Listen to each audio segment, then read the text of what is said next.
I'm good. I'm good. Good to hear. Just trying to fix my setup here. Mm-hmm. We'll give Jim a moment. And we're live. We're live right now, so we're on YouTube in front of thousands of people, and if not millions. Millions, perhaps. Yep. Okay, Josh, you want to jump right in? I'm gonna have to step away for 2 seconds, but you can go ahead with mission. I can hear everything. I just So let's kind of move into mission moment. Mission moment tonight is about community. It's about challenges. It's about innovation and progress. And so we had conferences at the high school just over a week ago, and conferences, as you know, because you've taken part in that, either as a student or perhaps as a parent, is a time to like connect with parents. If you're a teacher, talk about what's going well, challenges, game plan together, and come up with kind of a path forward. And so arguably it's an important time, and especially an important time right now as the scene kind of looks different, and those touch points might not be there as readily because of most of the work being remote right now. So I think with that, what we've done is we've moved our conferences to remote. And it looks different. The work leading into that looks different with regard to scheduling and making sure parents are able to kind of log on and interact.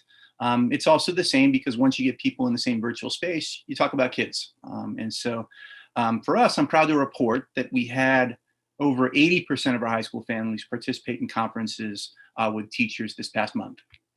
And so that's a high number in absolute terms, especially for a high school.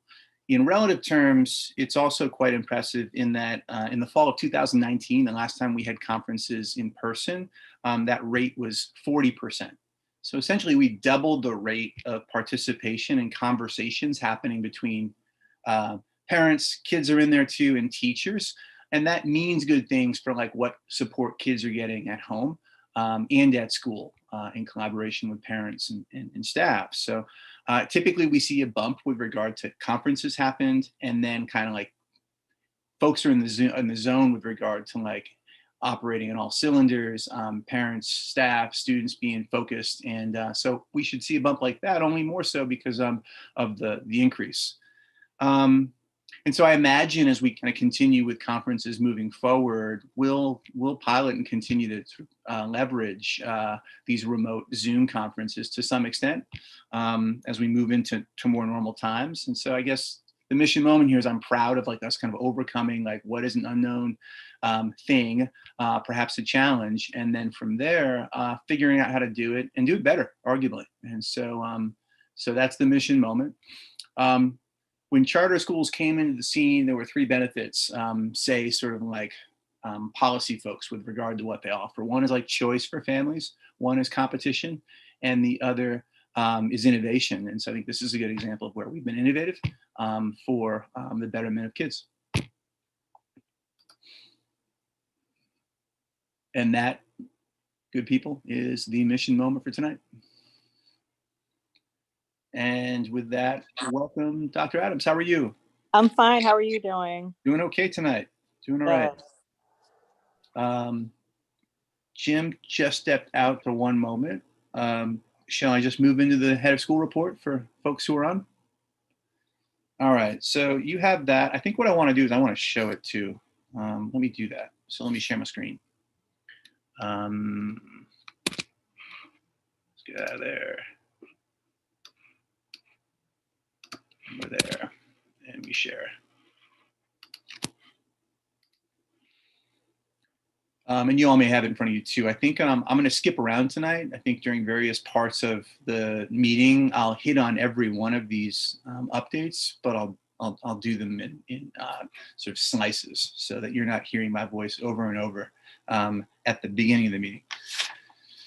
So I think, as I said in my intro, as of like February, March, it tends to get very busy for admin, especially at a school, because we're like annualized with regard to like how we do things, and things start each year in like July, August, and then halt in the following June and start up again. So there's just a lot of like action each time around. And so right now, the work is in balancing both the daily inner workings of this school through the rest of the year, while also getting ahead of the game and trying to think about what's best for kids in the coming year. And I think this year is kind of unique in that there are some uncertainties that are lingering, which makes the work tricky, complex, exciting, however you want to look at it. But that's sort of the space we're in right now. And I think that's reflected in even what we talk about tonight. I'm going to skip right to miscellaneous updates because I think the other items, again, we'll touch on throughout the meeting. And so I think there are three. And I talked about each of these during the SLC call last week with Dr. Adams, Jake, and Jim. So one update as of last month, a few weeks ago, like testing is on in the state. The state applied for a waiver with the federal government to not have exams. And that waiver was not permitted, not approved. So the state has come back and said, all right, we're going to ensure that we administer the exams that we're required to administer with federal policy, and we're going to cancel out the others. So what that means for us right now is that we will have math and ELA exams at the middle school. We'll have Regents exams in math, ELA, and science at the high school. Some of our 8th graders will also take the high school Regents exams because of the coursework they're experiencing now. So we don't know exactly what format that will take, whether it's remote, whether it's in person, whether it's the same length of exam, any of that right now. We're kind of waiting to hear that. And so that's the latest. A little bit of a surprise with the way in which things have rolled out, but we've been preparing as if exams would be coming. So in terms of like kids and readiness, they're as ready as they could be given where we are as we wait to hear more. So that's state testing. The other update is around max enrollment revisions. And so no real update there as of Sunday, but I did receive, and Jim did receive, an email from Paolo on Monday asking to check in about this request. And so we do have a call on Thursday morning with Paolo and David Frank of SED, where they may just have some follow-up questions about this. They may have some recommendations. We'll see. But nothing's gone ahead to the Board of Regents as of yet. What's the timing supposed to be? Or is it whenever they're up to it, or was there a set date? The last time we experienced this sort of revision, it went before the Board of Regents, I think in March. So I believe the Board of Regents meets monthly and there are things they approve each meeting. And so I assume unless the meeting is happening toward the end of March, it might be something that's then approved in April instead. Okay.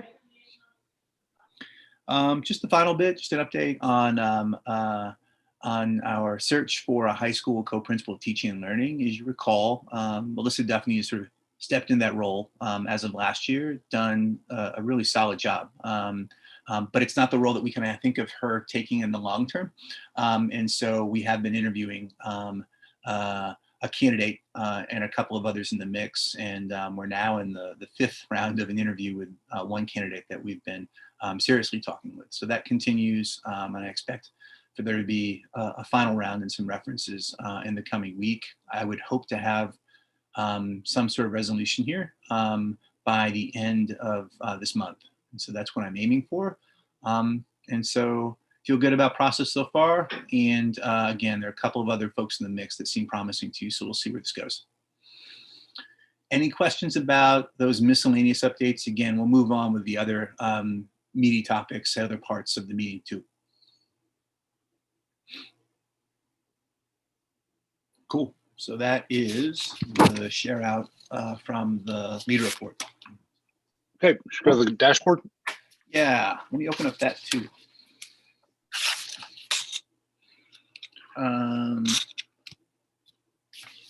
Give me 1 second.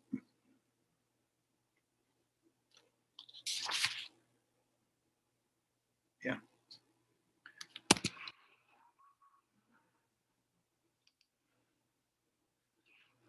Cool. So I think there are a couple of tables I want to highlight tonight. Table 1, let me make this a bit smaller so you can see the full thing. You've got a PDF in your inbox, and then I've got this also on the screen. So first update is with student enrollment as of now. we were at 531 as in last week when Chris reported this out. I think officially we're at 530 right now.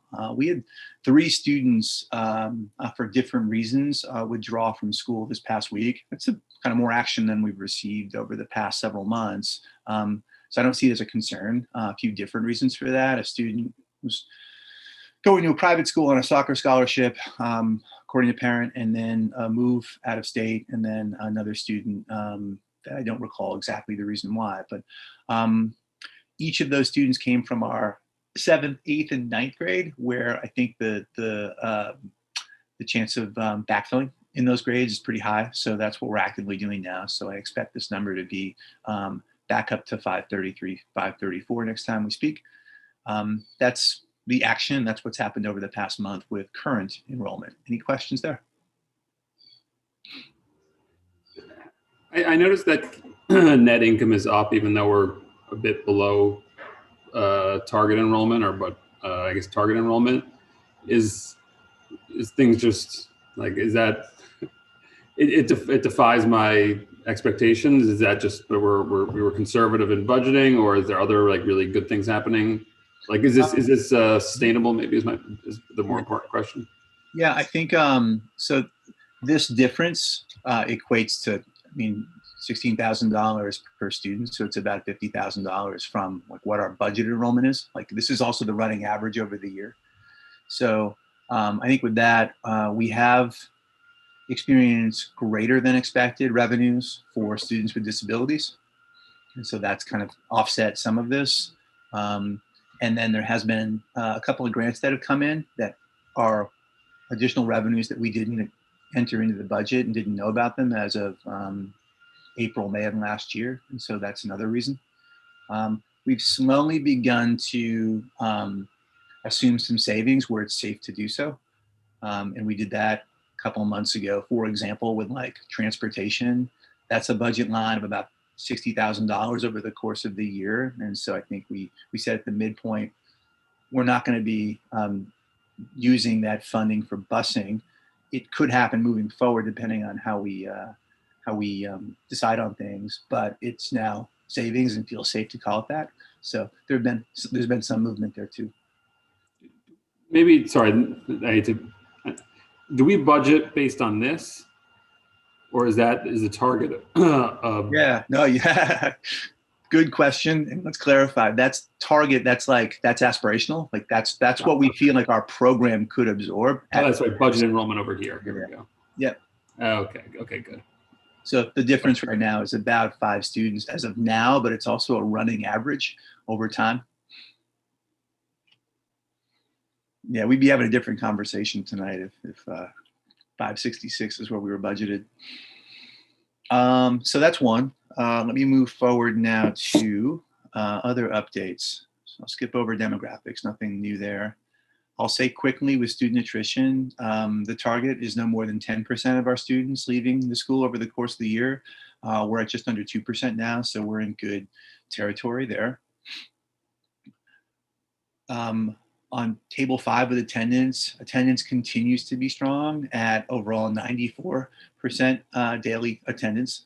That's a binary. Is a student in school at all versus not? That's typically what other schools are using. That's what the city's using. Last measure at the city level was attendance binary wise at about 83% or something like that. So stronger here. What we've been tracking and caring more about is like period by period attendance. And ensuring that our kids are in classes for a vast majority of the day. So this number, Josh, the 90-some% is if they log in once a day? At a minimum. So they could be counted toward attending school if they log in at all. And again, that's what the kind of going measure is across the city. For us, just so you have a sense of things, when we are looking at the number of students that are attending 90% of their classes or more a day, it's closer to like 70, 75%. And that's sort of the scene. Like it's easier to sort of like not log into your first period class in a given day, or the class that you sort of enjoy the least. And so you do see some of that. And I feel good about teams at our school sort of tracking that. And when we're seeing trends. There being communication with kids and families if necessary. So what's the trigger for there to be a communication? It's not like if the kid is in one period and doesn't show up for the following one, somebody writes. It's if they don't show up sort of consistently a number of times, or how So, you yeah, trigger we've it. got, yeah, I'd love to show you the spreadsheet, but it'd be too much to look at. So we've got at the middle school, for example, we've got a team that then looks at by-period attendance week by week. And then over the course of the day, we'll sort of look at, okay, so this student missed class second period yesterday and the day before. I'm going to sort of check in with them before that period today to make sure everything's okay, and then maybe go into class virtually and see if they're there and chat them privately, say good job, that kind of thing. That might be one example of an intervention taking place. And then there are cases that are more serious, right? Where like there's like perhaps some degree of neglect going on, where like there are different people kind of in those conversations as well. So it varies in reason. So that's the second update. Attendance. Let's go to recruitment. And so right now, recruitment-wise, things are good enough in ninth grade, where we expect to have 45 seats open, and we got 153 applications in right now. We're shooting for 300. I feel good again about like where we are here, and we'll be fine enrollment-wise at the high school with the same level of work that we're doing now.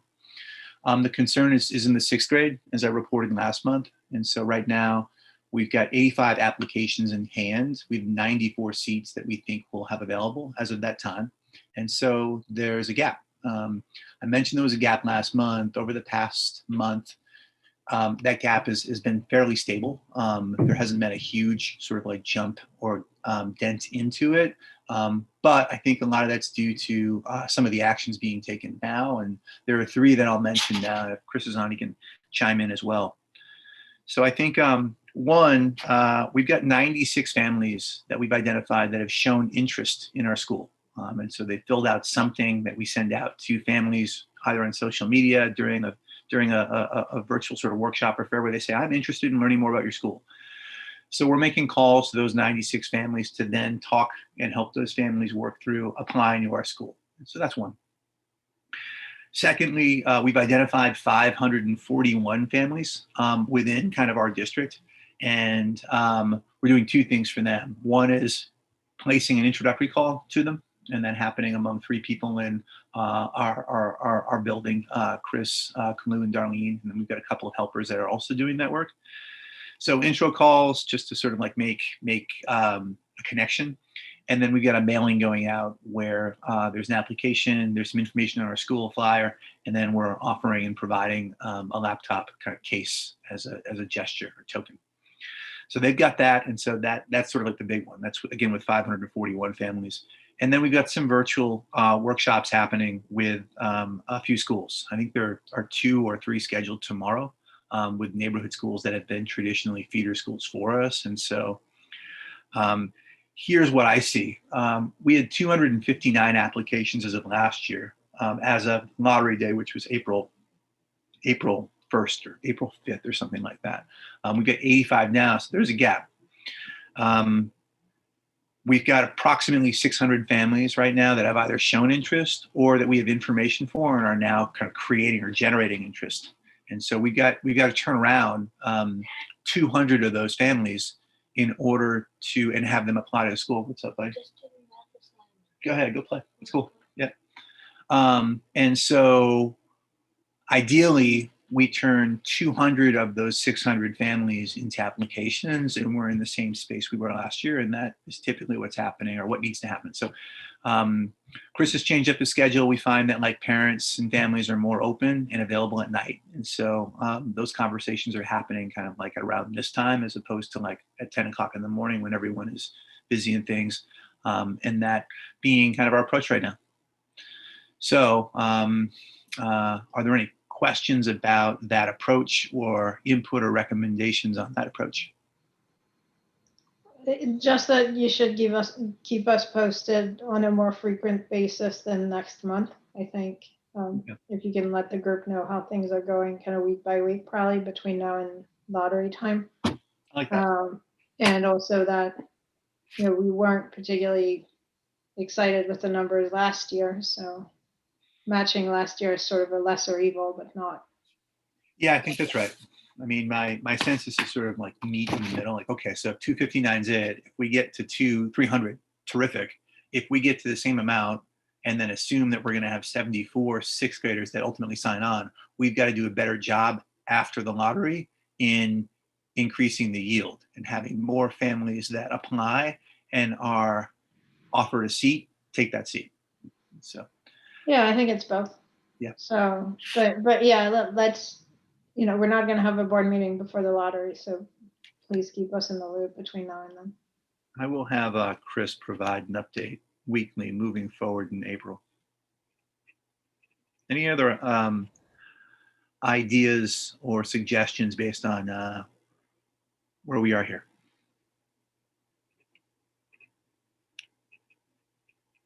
Cool. I'll move us forward then. Other updates. I think that could be it. We're going to talk about staff retention in a moment. So this table will be completed in its form next month, but I've got some other kind of data to share out with regard to retention forecasts. And we'll do that in just a minute. And I think that's it for updates on the tables. The other items here I think are maybe less pressing. And so back to you, Jim. Okay, let's jump into strategic planning. Second here.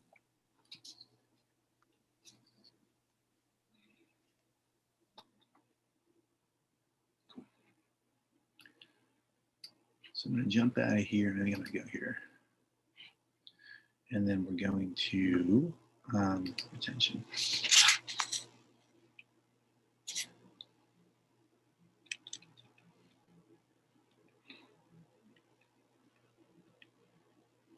Cool. So I'm going to talk a bit about our core strategy today. Last month during this portion of the meeting, we talked about outcomes, like core outcomes and things that we are aspiring to achieve as a school as it relates to student achievement and growth from grades 6 through 12. Our core strategy in doing that is around the talent of people that are interacting with kids and helping them sort of learn new things each and every day. So with that human capital component of like who we are as a school and what we utilize to achieve some of these outcomes in our mission as a school, I want to talk about retention and hiring and onboarding a bit. So first, just retention forecast. So each January, we do have our entire staff fill out an intent to return survey where we ask questions such as, are you planning to return? Yes, no, maybe. If maybe or no, what changes would you propose in order for you to change your answer to yes? And so we get some good information that way. Taking a step back, our target is to have a retention rate of 80%, which is just in like this field, a pretty good retention rate among educators. So we had 100% response rate. That feels good. And I was able to kind of do some fancy things with the data. We talked about some of those sub kind of analyses with the SLC last week. I'm just going to kind of give you a more general kind of overview today. So I think ideally my job and my team's job is to attract and retain and develop really high performing, talented people and keep them working with our kids. And that's the goal. So I think here, this is just last year. You get a sense of where we were last year as of January. This is before pandemic, so people filled out this survey before we went remote. And I think the overall rate of intended retention was about 80%. So we were right there. I think it was just beyond 80 when looking at these numbers. And so that felt good. And that ended up ultimately being very roughly what we thought it would be. So no surprises. There were a few people that made different decisions than what they said in January, but it shook out to be around the same. So fast forwarding to 2021 and what people provided last month, it's overall higher. by about 10 percentage points. And so that's promising. That means people want to work at our school, and it's then up to us to kind of make decisions about what's best for kids and team, given these responses. And so I broke these up among a few subgroups, and these are people that said yes or maybe yes. Admin, teachers, let me go back to that. Admin, teachers, ELA, teachers, and math teachers. And these were some of the groups of interest from last year and based on historical trends. And so this feels fairly good. Not a lot of difference between middle school and high school here either. Fairly similar. And maybe one difference is around math teachers at the two sites. But at the same time, there have been some discussions even as of late around making some of these people who said no or maybe no, turning them into yes if we feel like they're doing good things for kids. So I'll pause there and ask if there are any questions about what I've provided thus far. I mean, just that the math number at the middle school kind of sticks out, but it'd be interesting to understand what you think is happening there, other than trying to get them to change their mind. Essentially, I've got two teachers of the same grade level. One is thinking about a different career, and one is thinking about whether there is kind of a path forward at our school, and maybe some subtle philosophical differences between sort of school and that person. But I think overall, there have been some good conversations recently. Both teachers are applying for promotion this year, and so that bodes well for like them having some interest in seeing that through. So we'll see how things play out. And just timing-wise, if it doesn't, do you still have enough time to go recruit? Yeah, good question. Let me discuss that when we get to hiring in just a moment. Great question. So what else can I report here? Anything else? No, I think I've kind of done that. And so that's generally where things stand now. Again, last year things shook out in around the same manner. We'll see if that happens this year too. And I would say in terms of changes,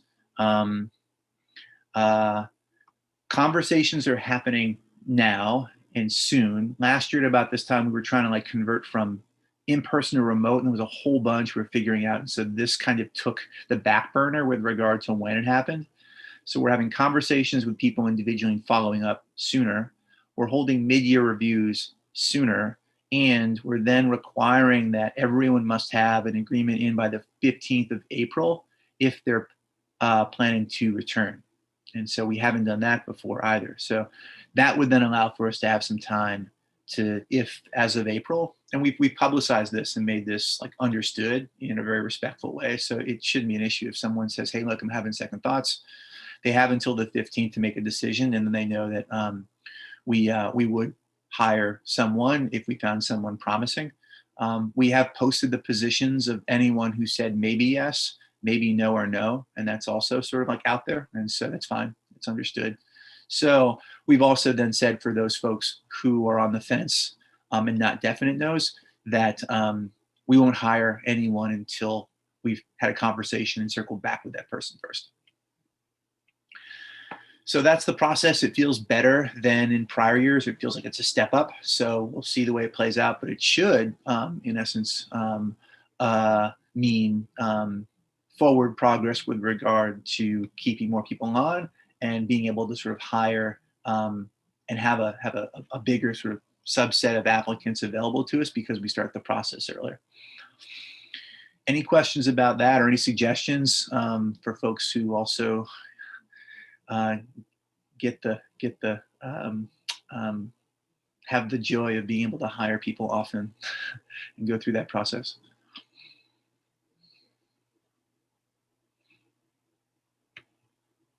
Cool. So I think that is what I wanted to say around hiring with regard to human capital and core strategy. I'm sorry.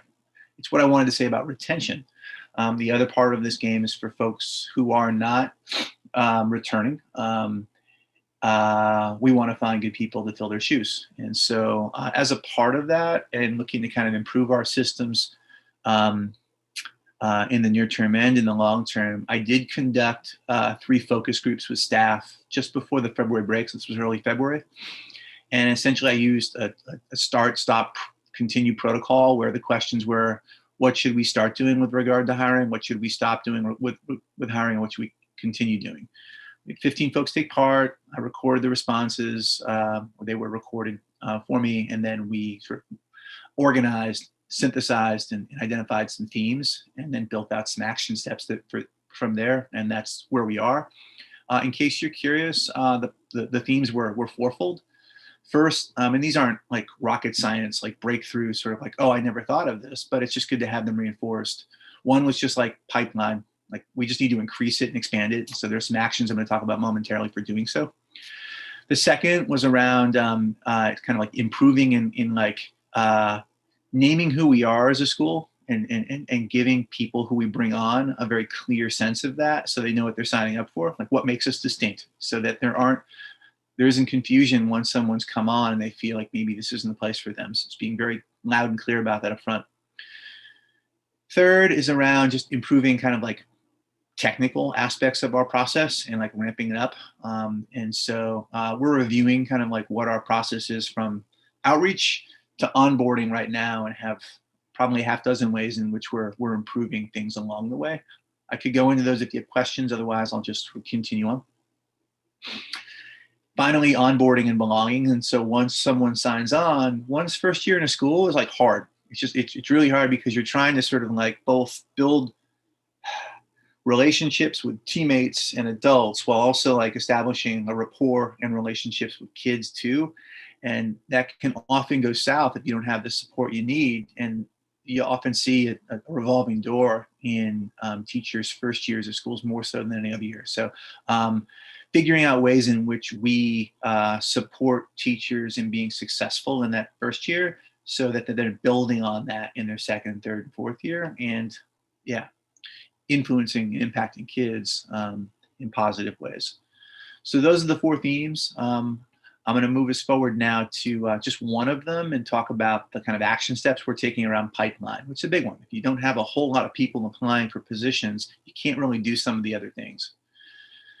So I think there are at least three things we're doing here. One is just like we're setting specific targets for applications received, and then tracking applications overall and by position, where they came from, et cetera. And so that's happening within the senior leadership team. And we're looking at that kind of weekly right now because it is a busy time of the year. This is like key prime hiring season.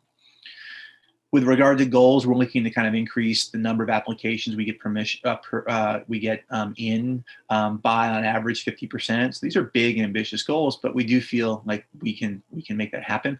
This is in comparison to last year. And last year again was a little different, but we feel like this would be obviously good if we had more people in the pipeline.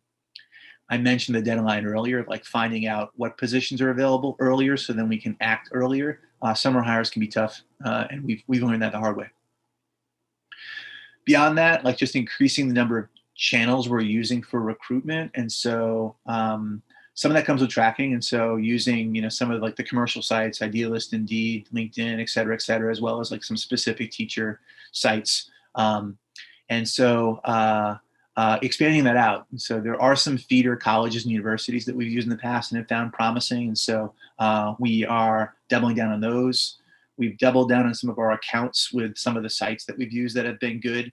And so those are moves and changes. We've also kind of let go of some things that just don't work. And so a couple of sites, we felt like we pay money, we post and nothing happens. That's not good. Let's cancel it out. We've also found that we've not had a lot of luck at fairs and things.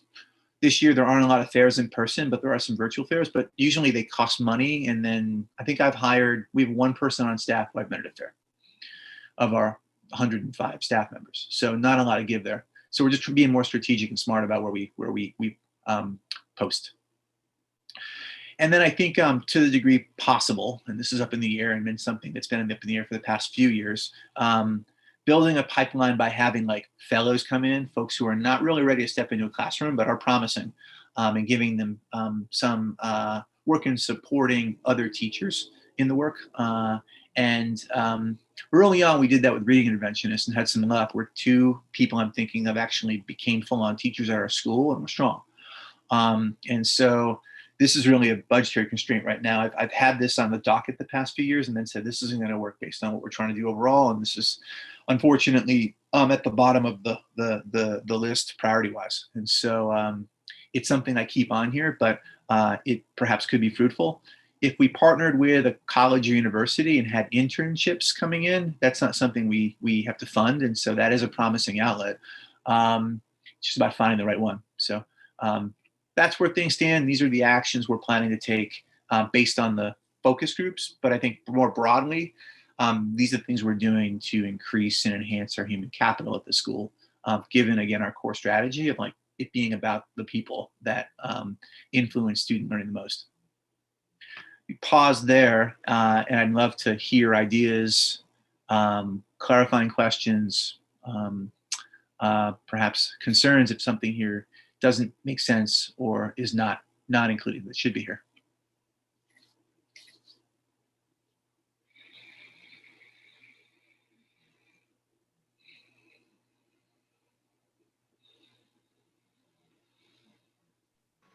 My only question, Josh, would be,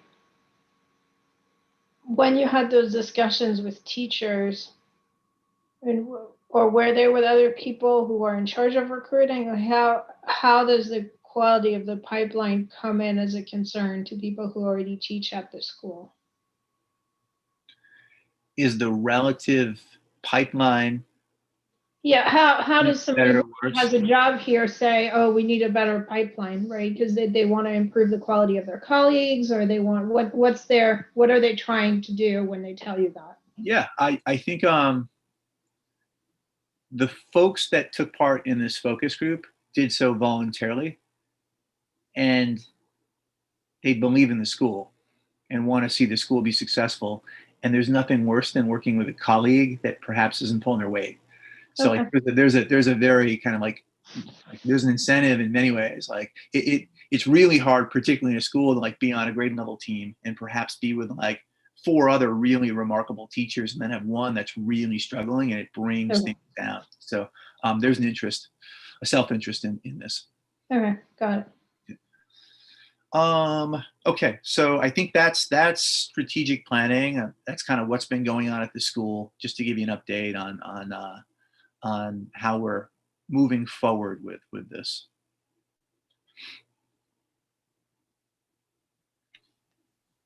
Back to you, Jim. Okay, any questions? Okay, then let's jump right into AFC. All right, Leslie's going to be here in exactly 1 minute, so maybe we move Okay. AFC. You want to go to DFC, and I think probably let's do that.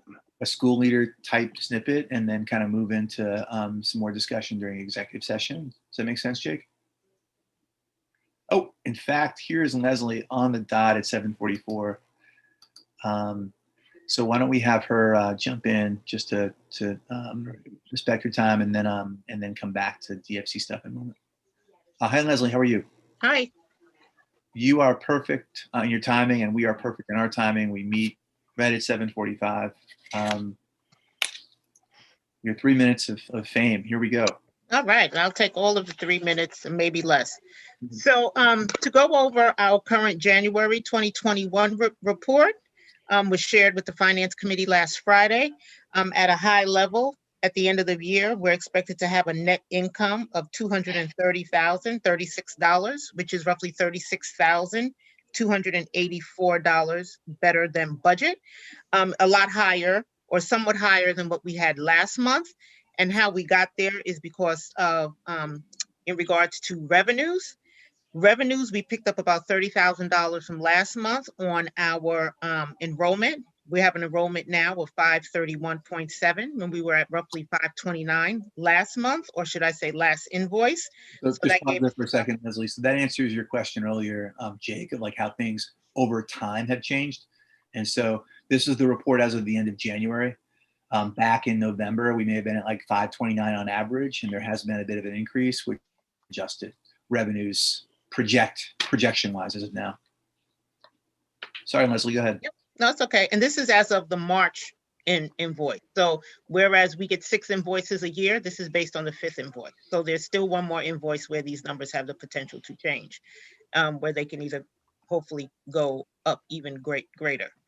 Everything else has pretty much stayed flat on the revenue front, except for I want to point out one thing. We picked up about $50,000 in a CSP COVID-19 grant that was given to us by the federal government.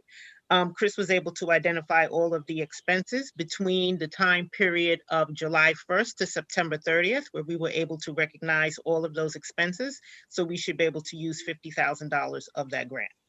With that being said, we still have the ESSER CARES grant that's roughly $165,000. We now have the full amount of that grant to use. So let's say we took some of the expenses that we were going to use on the ESSER CARES grant, we were able to use that for the COVID-19 grant.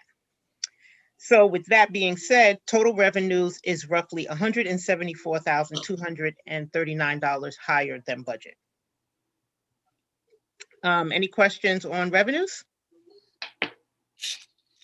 Okay, moving on to expenses. Full year expenses are projected to be higher by $137,955. Now, with that being said, that's slightly higher now because we were able to identify a couple of those expenses that we were going to use for the CSP COVID-19 grant. We also have some additional monies that were spent because we started to true up some of the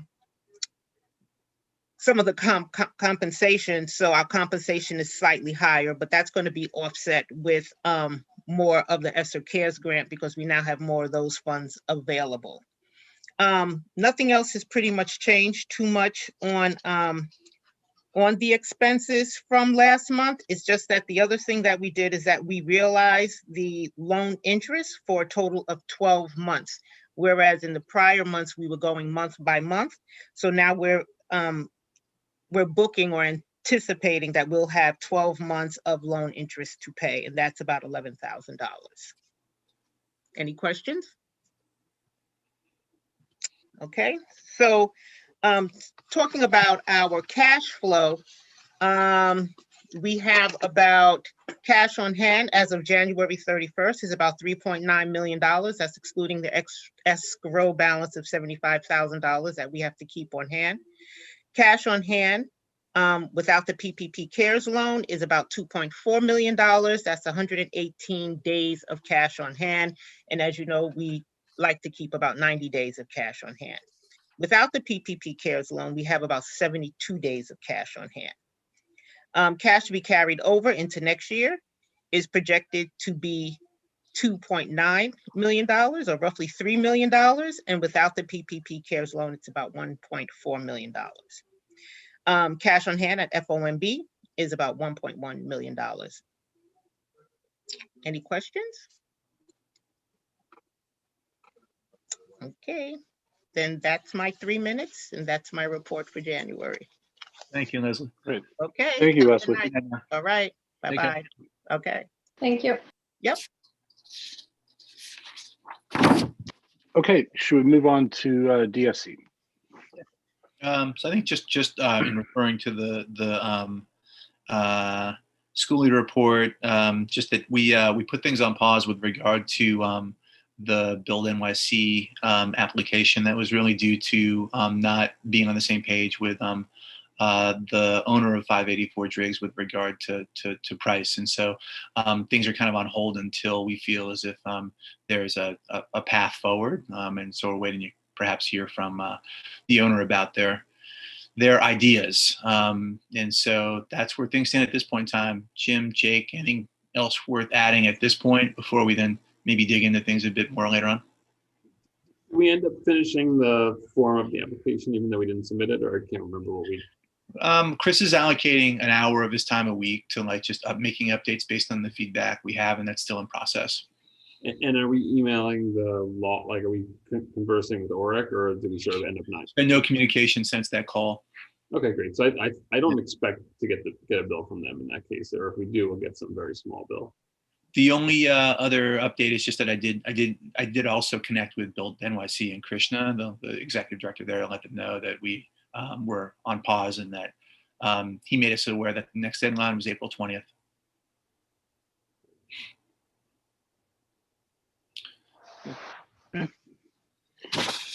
All right, let's move on to ECPC. Nothing to formally bring to the full board tonight. We spent some time talking about some ideas around an idea that came up when we first moved into our building at the high school. I think, Jake, you may put this forward with, we've got this beautiful big facade out front, and there's some framings for like maybe some mural work. And so we talked about what that might look like. We've got a potential partnering organization, maybe would require a short-term campaign, but we could see some benefit to like community, public art, involving kids, et cetera, beautifying the building. So that's kind of in the works. And when we have something fleshed out, we'll come back to the full board with it. Sal, anything you add there? Is that accurate? That's about right, Josh. We'll talk more about it later. There's not much to say now. Okay, thanks. SLC. Cool. Let me share my screen again. Yeah. I wanted to. Let's go back here.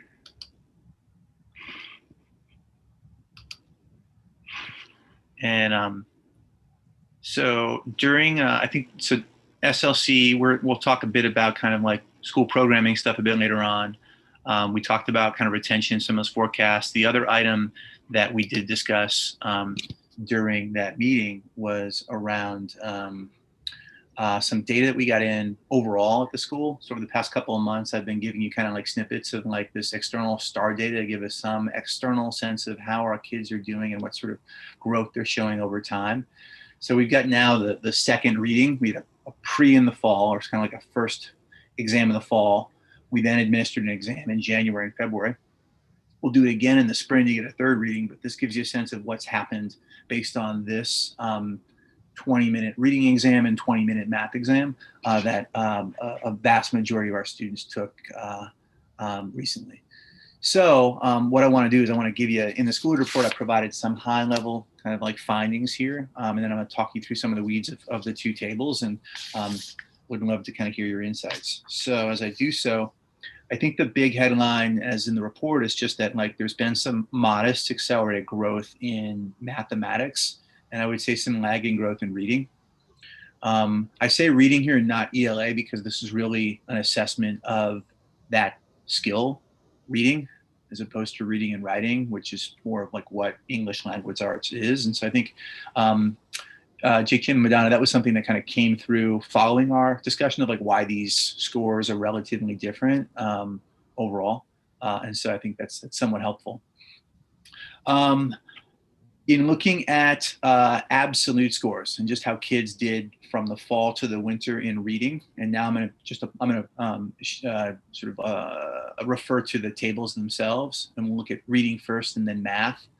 So at the bottom here in the bottom row, you'll see overall what's been going on, and then you'll see by grade if you're interested in that too. Got grade level on the left, percentage of students that have 2 test points, and so that ranges from about 63 in our 9th grade to 85% in our 7th grade. The third column here provides, and let me stop for a moment. The reason Jake and Jim and Madonna, I'm using this table and this data as opposed to what we looked at last week, because I think it's a better indication and reflection of growth versus kind of those weird bins of where kids are. That's what this is. So this third column provides like a change in like raw score, scaled score. So like on absolute terms, how did kids do? And so that value is just, it's +4 from the fall. And so very, very modest sort of growth happening in reading from fall to winter on average with our students. Percentile ranking wise, the average. Hold on, before we leave that one, yeah, the +4 is kind of meaningless because it looks like it's either +50 or -50. Right. Yeah. So the range is very big. So yeah, it's very flat. And that's why I'm kind of calling this lagging growth. So it's not in absolute terms negative, but like there's not a lot of growth being shown here when looking at how kids did in the fall to the spring. Not backward movement, but not a lot of positive movement either. But I think Marion's point is almost a little different. It's like some grades had a lot of growth and some grades fell back, right? Yeah. Yeah, it's just grade by grade. It's sort of, this looks like it's kind of flat, and it's sort of, no, it swings like wildly. Yeah, I think the scale, I believe it goes up to about 700. So if you've got a swing of 50, is like, maybe a 5 to 10% swing. Okay. And so it gives you some sense of things. Okay. So I think it's helpful to see that, but it's not the real value here. What you'll also then see by grade are where kids, the sort of percentile ranking in the fall. So where kids fall in comparison to students of the same age across the nation. And this is kind of like a starting point. So it ranges from like the 15th percentile to the 24th percentile overall in reading. And this is just how kids tested in the fall. We then tested kids again in the winter, and you'll see sort of like some movement here and there, or perhaps not. And so this provides what the average percentile ranking is of our kids by grade, and then overall at our school on this sort of like reading quiz that STAR has created. The second and last column provides the change. And so in green, I've noted where there's positive change. In pink, I've noticed where there's a negative change. And then in yellow, it's just like no change at all. And so what you see here is you see, okay, so in absolute terms, there seems to be very little movement. It's like 4 + 4, so it's nothing.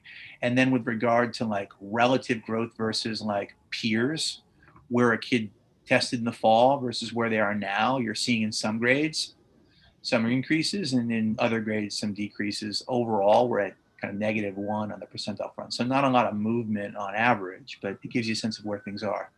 The math is going to be interesting in comparison to this. So I'm just sort of saying that now to flag it, but we'll continue here. The last column is also interesting. It's the median student growth percentile, and it shows like, so where kids grew in comparison to their peers that started in the same place. And so a student scoring in the 49th percentile for growth is a student that grew more than 49% of their peers that started in the same place. And so you'll see the range here is from 31, which is not something that like we want to see kids doing. They're moving and growing more slowly relative peers to in 9th grade, a higher level at 62. I don't have historical data on our school, which is something we'll have next year. So this is sort of what we have right now in terms of comparison. Let me pause there and see what questions you have.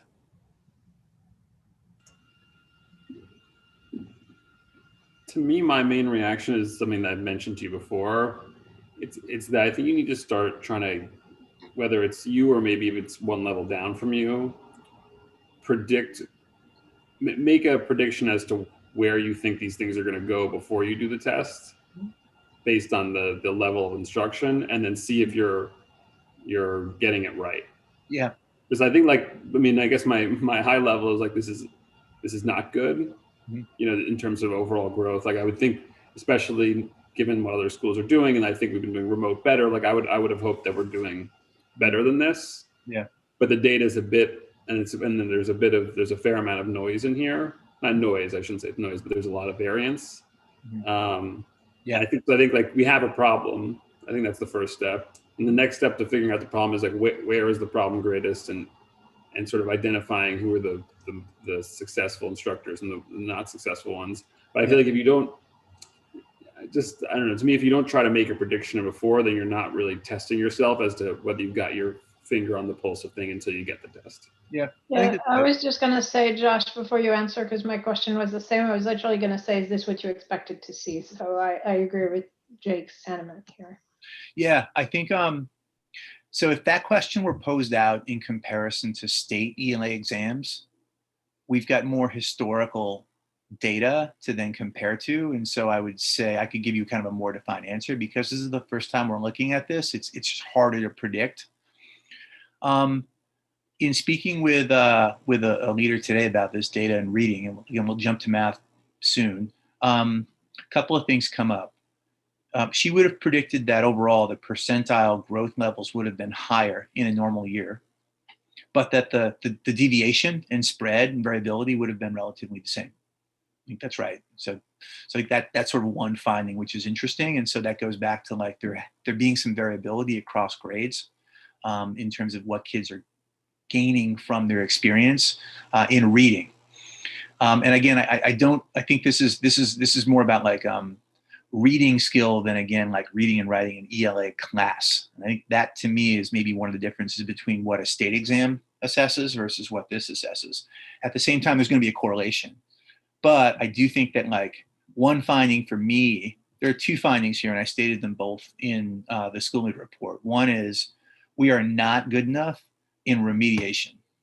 So we are not good enough in saying, here's a problem or a deficiency or a misconception.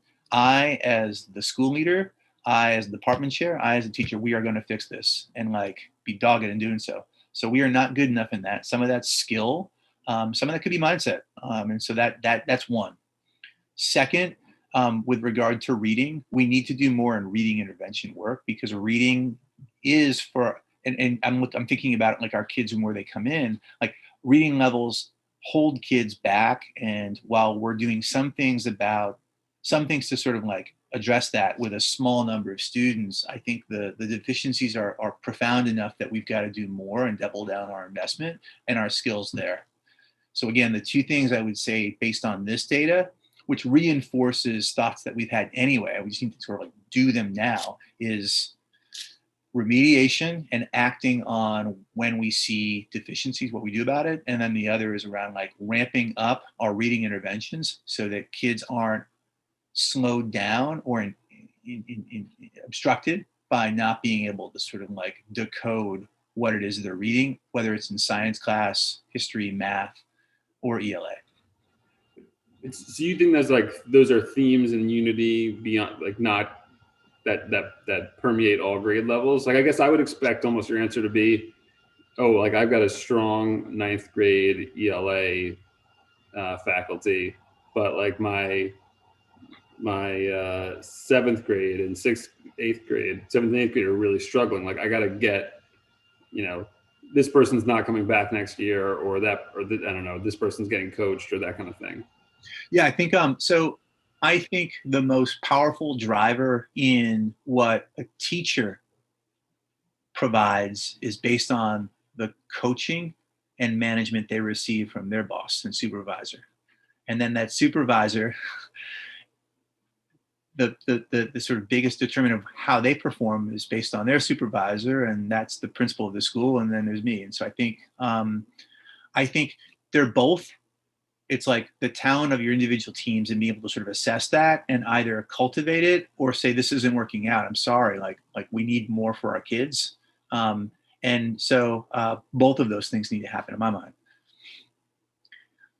And so going back to our conversation earlier about core strategy, there's like keeping our high performers like fired up and inspired by the school, and then surrounding them with other high performers so they're feeling like they're on a really solid and special team. And then from there, having captains or supervisors of those teams, making sure those teams are performing at their best. And that to me is like that's the recipe in my mind.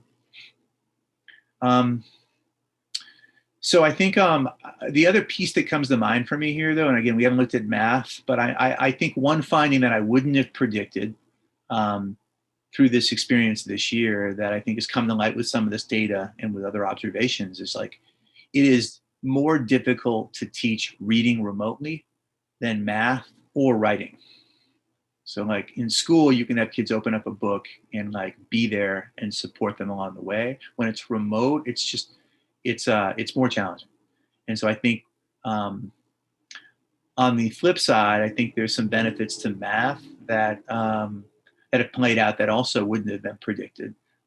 For example, being able to sort of see student work on a screen and be able to sort of have that be the main driver of how you teach a student based on what they produce and they're thinking on paper about math, like that has come to light as powerful. It's obvious, but it is. And like, that's like the only thing you have as a math teacher now, being remote. It's just like student work and being able to sort of like diagnose that and then change things up when you see something not going quite right thinking wise. Josh, I was going to ask you about that. The totals on the far right, the growth reflects that same challenge for, is this all this year's data? I mean, am I looking at growth versus the universe of kids who took the test this year and have the same issue? They're reading on a screen and not a book. That's a great question. I had the same question about a week ago, and I think what I've read is it's based on the same starting point. So it's based on all students that took a baseline exam in the fall. Okay. So I want to move us forward. I think so. The best part about this is I feel like we've identified some areas where like we need to double down as a school and improve our skills in. I want to talk about math too, so I'm going to jump down to that. Same general information in terms of like orientation to the table. So you'll see the absolute change in math on average being plus 16. So it's modest. I said modest growth. With regard to percentile rankings, you're seeing that overall it's 34th percentile. Remember in reading, it was the 18th percentile. So difference there with regard to where our kids are relative peers in reading versus math. Now, in addition to that, you then see kind of the winter scores and the difference, and in green are just the positive, represent kind of positive growth. And in pink represents negative growth. So really, except for in the 11th grade, there was positive relative growth from the fall to the winter. And it's modest, but it's pretty consistent throughout, with some grades seemingly doing quite well. Thinking of 6th grade and 12th grade in particular, and others just growing slightly faster than perhaps peers. Median student growth percentile offers a similar kind of read on things. So on average, our kids are growing at a slightly higher pace than their peers based on where they were in the fall. And then you see some variation across grades. 8th grade, 10th grade, not as strong. Other grades stronger. So I think going back to a comment you made earlier, Jake, relative growth here by grade, I think some of this can be explained through what we're seeing in kind of practice in classrooms. And so I think there is a pretty good read here on that. And then in other cases, I think there's some good surprise of like some young folks I'm thinking of and look at this, seemingly doing their kids really well on this assessment. Are there questions about math? And then are there insights on math versus reading?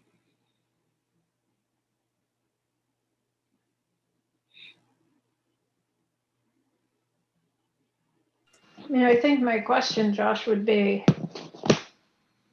it's difficult. You say it's more difficult to teach reading remotely than it is math, but does that really account for this? Because on a comparative basis, it seems that you're sort of doing better than expected or better than average or, better than benchmark in math and worse than that same benchmark in reading. Although if you're comparing to a standard set of students, presumably it means that they're also faced with challenges of learning remotely because that's where most of the learning has been done. So why are you sort of relatively outperforming in math and relatively underperforming in reading? It can't just be the remote because others have to deal with that too. I don't know if that's a key question here. Without having a better answer right now, I think again we're kind of digging in this sort of data for the first time, and so we'll increase our insights as we become more familiar with it. But I just where I kind of come to, and I think my instructional leaders do too, is that like the interaction between then reading deficiency and then gains in that, it's more challenging. And if we are able to then effectively increase reading skills, the obstruction in learning for kids that have reading skills tends to sort of go away, which then allows for forward movement in their study of ELA. No, yeah, I get that part. I mean, are you thinking about ways to overcome that? Are you planning on doing in-person reading? Yeah, I go back to this data too. So in ELA in the middle school, we've got double blocks of ELA when we're in person. So kids have reading and writing twice a day for 2 periods. And then some of our kids have reading interventions. And some of our kids have, so interventions plus that. So they might have 3 periods of kind of like heavy reading and writing instruction, in addition to a humanities course, history, and in what they do in math and science and in their elective courses. So now in remote land, I mean, just in terms of our schedule, one trade-off we've had to make in going remote is that kids experience 1 period of ELA. And then we do have a portion of our kids that are also receiving reading interventions in the afternoon. And that recently has shown some promise with kids who are taking part in that, showing improvements and gains that are higher than what kids who are not experiencing those interventions are receiving. So that makes sense. Just saying it works. So all right. That is, I think, something else in my mind here that may explain some of the differences in like what this is saying this year, particularly in the middle school around reading growth or the absence of it versus other years. And why have you had to cut ELA? Do you have a shorter day when you're remote, or what did you say was a trade-off? But trade-off for what? Yeah, it's shorter by about an hour. So we have an extended day during the year, and like with this program, we felt like going from 6 hours to 7 hours on Zoom was going to be too much for kids, and that was partly a result of our experience in the spring. So, yeah. Also, even though and tell me if this is wrong, Josh, but I imagine some schools that are in the program probably did go back to in-person between the fall and the winter. Yeah, some school like that runs the gamut. Yep. Yeah. So if we're talking like what's going on down in states that perhaps have taken a different approach to things, they could be full on in person 5 days a week, no change whatsoever. Yes. So I get you there. I guess to me, the only thing I go back to is that it'd be cool then seeing like this relative to New York State and not this versus the country. Yeah, for that particular question about remote and not. But I still think that, to me, your conclusions are still a little bit more on the subject area wide change. And I would push you to think maybe it's more targeted. I mean, to your point, it's not like the ones that are, there's not, maybe I'm overly skewed by the 50s and, plus and minus 50s, but 50s is a relatively small percentage. Yeah. But even still, I mean, like I got to imagine that there's sort of So I think so if I just tell a story, and I asked this question today of a 9th grade with our instructional leader Melissa at the high school, and so you see it that like our highest student growth percentiles in the 9th grade. It's also our biggest class, and like we've never met these kids, so like the relationships aren't like as powerful as say with 10th, 11th, and 12th grade students, and so you'd think it'd be harder. Melissa chalked this up to like we've done some good work around interventions in that grade where we kind of reinforced and we provided an additional learning specialist in the 9th grade. There's a little more attention by some of our instructional, there's a bit more attention provided in the 9th grade from our leadership in support services and SPED. And so I think like that's what she sort of said, like that's kind of like seems to be sort of like having more of our kids in the 9th grade grow successfully versus perhaps some of the other grades where that additional support hasn't been thrown, hasn't been provided to the same aggressive degree. And that makes sense to me. If you provide kids with more support, more targeted support, they should do better.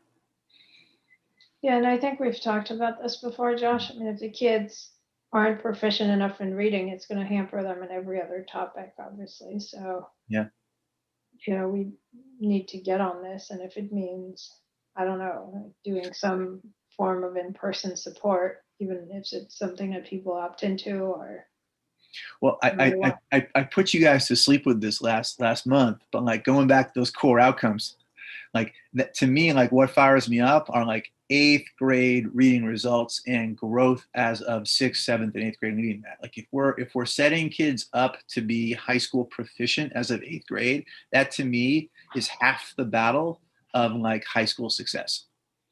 If that's not happening as of 8th grade, it just means you're doing a whole lot of additional stuff to again kind of bridge that gap. And so I think the middle school is where it's at with regard to what the biggest lever is, and I think it's in reading interventions and being better as a staff and individually in saying, all right, student A understood this, and this, check. Didn't understand this, why? What's the root cause? What do I do about it? How do I reteach it? How do I check up on it? Check. Like that process isn't good enough. And like Jake, that's what classical's really good at. They're better at that than we are. But think about it as you think about your schedule for next year.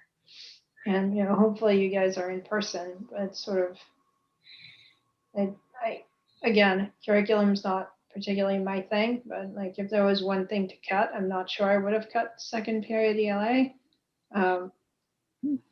Just because, you know, again, if they can't read properly, they're not going to be able to follow the science course and, you know, maybe math, but, you know, a lot of the humanities stuff either. And so, you know, if you get people who come in and read significantly below grade level, I think remediating that is going to be top priority when they walk in the door in 6th grade. Yeah. What we've, and like, look at that stance was on the table last summer. And what we decided to do was let's double down on kids that need it most and offer them with intervention and one reading and writing class. And so they are getting that. And let's then, I mean, there was a social kind of like component to this too, like kids taking reading and writing 4 periods a day and then math period a day. Like it ends up being, we worry we might lose some on engagement. And so by at least offering them a typical 6th grade art school receives math, ELA, science, history, and then theater. And then beyond that, they've got PE twice a week and interventions in the afternoon. And that felt well-rounded and was going to like engage and keep kids kind of like motivated, happy, etc. But like one possible trade-off is like we might not see the same sort of growth in reading that we could see if we didn't have kids take part in theater or history. And like, yeah, those are big questions. Yeah. Cool. I appreciate the discussion here. Again, those two sort of like takeaways from me stand. That's what we've got to do and what we're pushing for aggressively as we move into both the end of this year, this summer, and the fall. I think that's it from an SLC standpoint. So if there are no other questions or ideas, back to you, Jim. Yeah, is there any news on the associate board level? Up. No, pretty quiet in the associate board level. Okay. Let's move on to the items for approval then, which is only one item. It's the minutes from the prior meeting. Mm-hmm. If people have any questions regarding the minutes, please. No. Okay. Seeing no questions, all in favor of approving the minutes from the prior meeting? Thank you. Okay. Public comment. Are there any? I can't see all the tiles here. I think it's just us. Okay. So no public comment. Last thoughts. I really have nothing material to add. Thank you very much, Josh, for a thorough overview again. And maybe now we'll just move over and continue the conversation.